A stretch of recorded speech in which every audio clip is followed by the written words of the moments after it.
Last video, we watched a man say 4 words that took him more than a decade to actually mean, "I am Iron Man." Today we're looking at a different man in a different city who says 3 words within the first 5 minutes of his film and spends the next 3 hours slowly discovering that they might be the most dangerous thing he's ever built. I am vengeance. That's how this version of Bruce Wayne introduces himself. Not Batman, not a protector, not even really a person, a concept, a function, a word standing in for a self he stopped examining the night his parents died. Matt Reeves' 2022 film is the slowest, most patient Batman ever put on screen. Nearly 3 hours of a man in the second year of a war, he does not seem to be winning against a city that mostly seems to fear him as much as it fears the criminals he hunts. Today we're going to look at what psychology actually sees in that war. Because the most interesting thing about this Bruce Wayne isn't what he does to Gotham's criminals. It's what happens when a person builds their entire identity out of a single unprocessed night and calls the result justice. Every version of Batman begins with the same event. A young boy watches his parents murdered in an alley. What Matt Reeves' film does differently is refuse to let that event become backstory. It stays present tense, active, ongoing. Psychologists who study childhood trauma describe a specific physiological pattern that can occur when a threat response is triggered but never fully resolved. The nervous system remains locked in a state of heightened alert, sometimes for years, sometimes indefinitely. The clinical term is hyperarousal. The body behaves as though the danger is still happening, long after the danger has passed.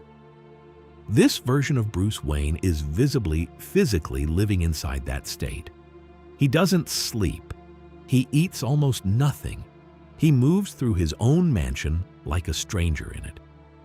Robert Pattinson has described this Bruce as someone who barely has a boundary between the man and the mission, someone who essentially lives in the field, unable to fully step out of a state he entered as an 8-year-old. This isn't dedication. Psychologically, it's a body that never got the signal it was safe to stand down. What makes this portrayal psychologically distinct from previous versions of the character is the absence of relief. Other Batmans have moments of ease, a joke, a smile. Bruce Wayne playing the billionaire playboy with visible enjoyment. This Bruce doesn't perform Bruce Wayne. He can barely locate him. Because the boy who watched his parents die never actually finished processing that night, and the nervous system doesn't care how many years or how many criminals have passed since. It's still, in a very real sense, that same night. When a terrified criminal asks this Batman what he is, the answer comes immediately without hesitation. I'm vengeance. Not who are you? What are you? And Bruce answers the second question because at this point in the story, he genuinely doesn't have an answer to the first. Developmental psychologists use a term called identity foreclosure to describe what happens when a person commits to a fixed identity, often in response to a crisis, without ever genuinely exploring who they might otherwise become. The commitment happens too early and too completely to be examined. For Bruce, that foreclosure happened in an alley at 8 years old. Vengeance wasn't a choice made from a range of options. It was the only structure available to a child whose entire sense of safety and meaning collapsed in a single night. And he built the rest of his life on top of that foundation without ever going back to inspect it. Scholars analyzing this film through a psychoanalytic lens have pointed to something specific in how Bruce actually operates. Not as a man acting purely on rage, but as a man whose ego is constantly working to mediate between raw, punishing impulse and a moral code he refuses to abandon. His one unbreakable rule, he will not kill, is, in this reading, exactly that kind of compromise. Not proof that he's healthy, proof that some part of him is still fighting to hold a line, even while the rest of him organizes his entire existence around inflicting pain. Robert Pattinson has said it himself. This Batman takes pleasure in the punishment. The beatings go on longer than they need to. The line between appropriate force and something closer to release is never entirely clear, including, it seems, to Bruce himself. Vengeance was supposed to be a tool. Somewhere in the last 2 years, it became the only identity he has left. Every psychologically serious Batman story needs a villain who reflects something Bruce doesn't want to see. This film's Riddler does that with unusual precision. Edward Nashton is not, on the surface, so different from Bruce. Both were shaped by profound early loss and neglect. Both channeled unbearable pain into obsessive, methodical purpose. Both believe, with total conviction, that they are exposing a corrupt city for what it really is. The difference between them isn't the wound. It's the direction the pain travels. Bruce internalizes his trauma into a punishing, isolating discipline aimed outward at criminals, but constrained, however imperfectly, by a code. The Riddler externalizes his trauma into chaos, aimed at an entire city, constrained by nothing at all. And this is precisely why the Riddler unsettles Bruce more than any physical threat in the film.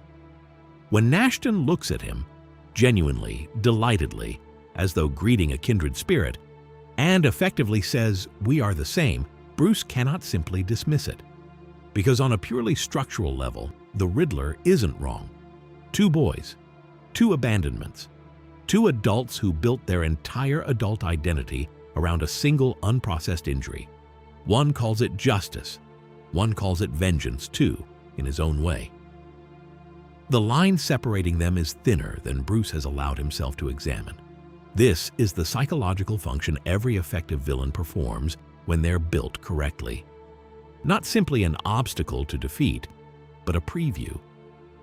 A version of the hero that exists only a few degrees of difference away, close enough that defeating them requires confronting exactly what separates you from becoming them. Bruce doesn't just have to catch the Riddler. He has to prove to himself that he isn't already halfway there. One of the most quietly radical choices in this film is how little time it spends on Bruce Wayne, the public figure. Where other versions luxuriate in the billionaire playboy persona, this Bruce Wayne barely bothers to perform it.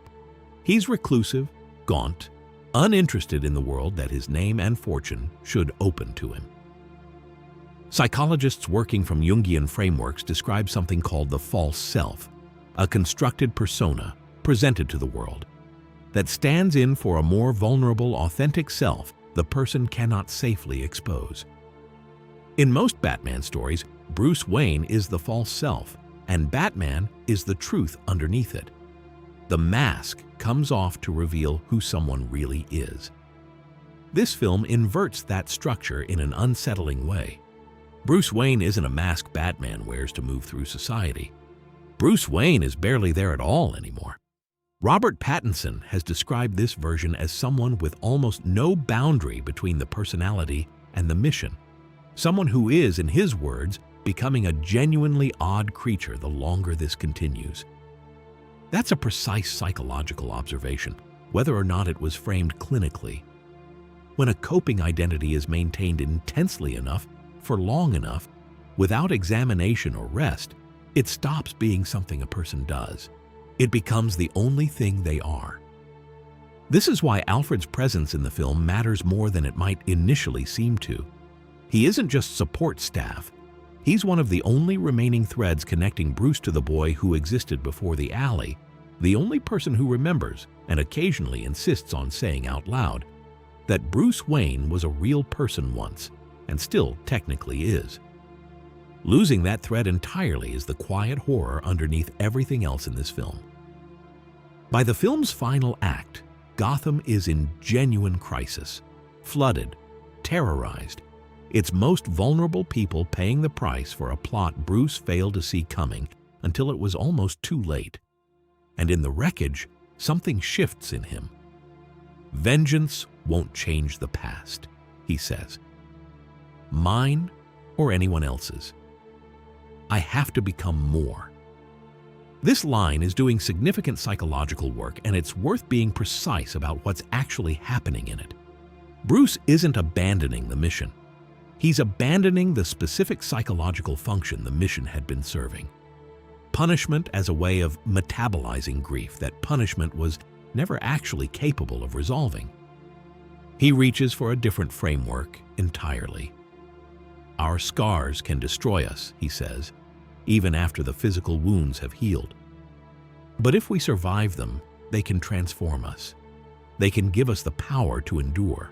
This is psychologically significant because it represents a shift from what researchers call a trauma-organized identity, where the wound is the entire architecture of the self, toward what's sometimes called post-traumatic growth, where the wound becomes one part of a larger, more integrated story, rather than the whole story. Vengeance is reactive. It only exists in relationship to what was done to you. Purpose, becoming more, as Bruce puts it, is generative. It can exist independent of what happened, oriented towards something rather than only against something. He hasn't resolved his trauma by the end of this film. This is not a story about healing completed, but for the first time, he's pointed in a direction his pain didn't choose for him. So what does the psychology of this Bruce Wayne actually tell us? It tells us that vengeance, however righteous it feels from the inside, is a borrowed identity, built entirely in reaction to what was taken from you, incapable of ever actually returning it. It tells us that the villains who unsettle us most aren't the ones who are nothing like us. They're the ones who are almost exactly like us, holding the same wound a few degrees differently. It tells us that a mask worn intensely enough for long enough stops protecting the person underneath it and starts replacing them, and that the people who remember who you were before the wound may be the only thread back to who you could still become. And it tells us something worth holding next to what we learned from Tony Stark.